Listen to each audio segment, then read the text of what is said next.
Apolline Matin. Apolline de Malherbe. Il est 6h43 sur RMC. Très bon réveil à tous. Le parti pris.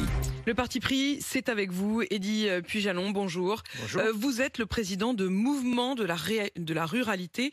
Et jusqu'en 2019, vous vous appeliez Chasse, Pêche, Nature et Tradition. Et c'est comme ça qu'on se souvient évidemment de votre mouvement. Hier, vous avez fait passer une sorte de grand oral à la plupart des candidats. Et votre parti pris ce matin, c'est que vous estimez que le monde rural est en fait le grand oublié de la campagne. Pourquoi ? Je pense que parce que des nouveaux candidats qui sont arrivés ont imprimé surtout sur la sécurité, l'immigration, et que tout le monde s'est un peu aligné là-dessus. Et du coup, la ruralité, une fois de plus, est passée un peu aux oubliettes. Donc voilà, il était important que nous remettions la ruralité comme grande cause nationale.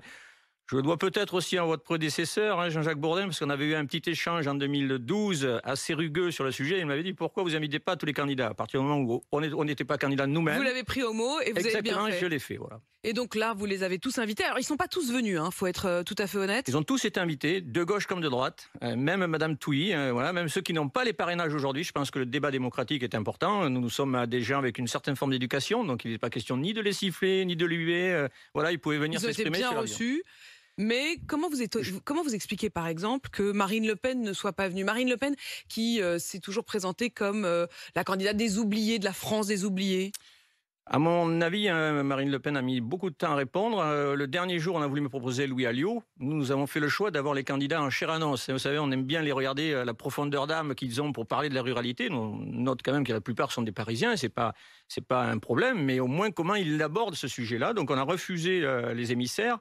Je pense que Le Pen a probablement des points qui la dérangent aujourd'hui. Je pense qu'elle est devenue beaucoup plus animaliste, antispéciste que proche du monde de la chasse comme elle l'était avant. Donc une posture probablement. Enfin, moi je note que c'est dommage parce que la plupart de ses concurrents à droite étaient présents. Donc voilà, je pense que c'est une faute politique. Est-ce qu'il y a un clivage aujourd'hui ville-campagne ? Non, je pense que c'est surtout un manque d'information et que la ville parfois ne connaît pas notre manière de fonctionner, ne le sait pas trop forcément ce que nous avons au quotidien. C'est-à-dire, je note qu'après la Covid, tout le monde veut venir en ville, ou beaucoup de gens veulent venir à la campagne du moins, et ils ne savent pas qu'on n'a pas de service public, qu'on n'a pas d'école parfois, que le seul transport c'est la voiture.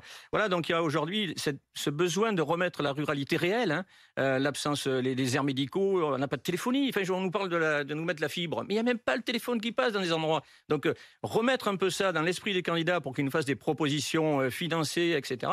Bon, c'est important, donc voilà. Qui a été le plus crédible à vos yeux sur ces propositions ? Chacun sur certains points le sont plus ou moins. C'est-à-dire qu'il y a des partis qui sont plus argumentés financièrement sur la santé, d'autres ça va être sur l'aspect, l'approche de la dimension. Je note que presque tous sont d'accord aujourd'hui avec nos propositions sur la remise en place d'un grand plan forêt, par exemple, sur la réindustrialisation dans la campagne pour apporter peut-être un peu plus cette possibilité aux néo-ruraux de venir. Donc voilà, je trouve qu'il y a des propositions intéressantes. Voilà, et puis il y en a certains qui ont signé à peu près, on a proposé 30 points.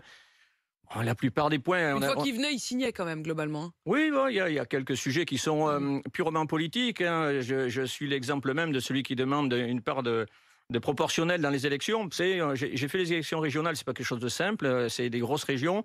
On a fait 104 000 voix. 104 000 voix, c'est-à-dire qu'on a battu dans des départements les grands partis traditionnels, les Républicains, la République En Marche, les socialistes.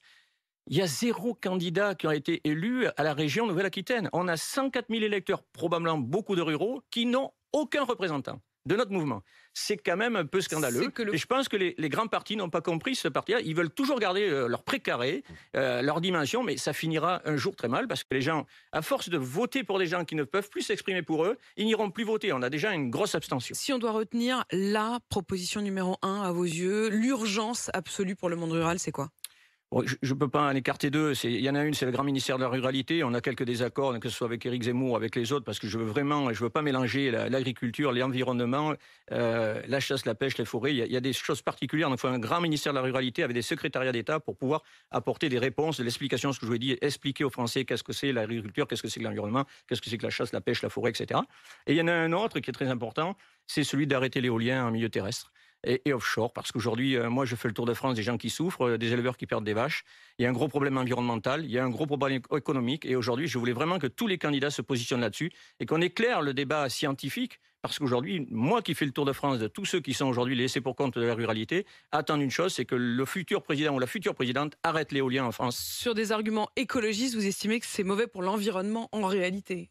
Et parce que je fais le tour des éleveurs qui perdent tout. Quand on a 300 vaches de mortes, quand on a ces veaux qui meurent dans vos bras avec les viscères explosés, est-ce qu'on ne peut pas apporter une réponse scientifique? Quand on dit à ces gens-là qui sont ruinés, qui disparaissent, alors qu'ils ont 40 ans derrière eux d'élevage, on leur explique que circuler, il n'y a rien à voir parce qu'il n'y a pas de lien de causalité.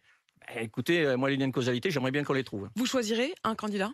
Vous appellerez à voter pour un candidat? Non, pour la simple et bonne raison. D'abord parce que j'ai des amis comme Jean Lassalle avec qui on a partagé l'élection régionale et que je lui avais dit que je soutiendrais personne. Et donc par amitié, par honneur, je considère que la politique doit se grandir. Aujourd'hui, le mercato politique, ça m'intéresse pas. Hein.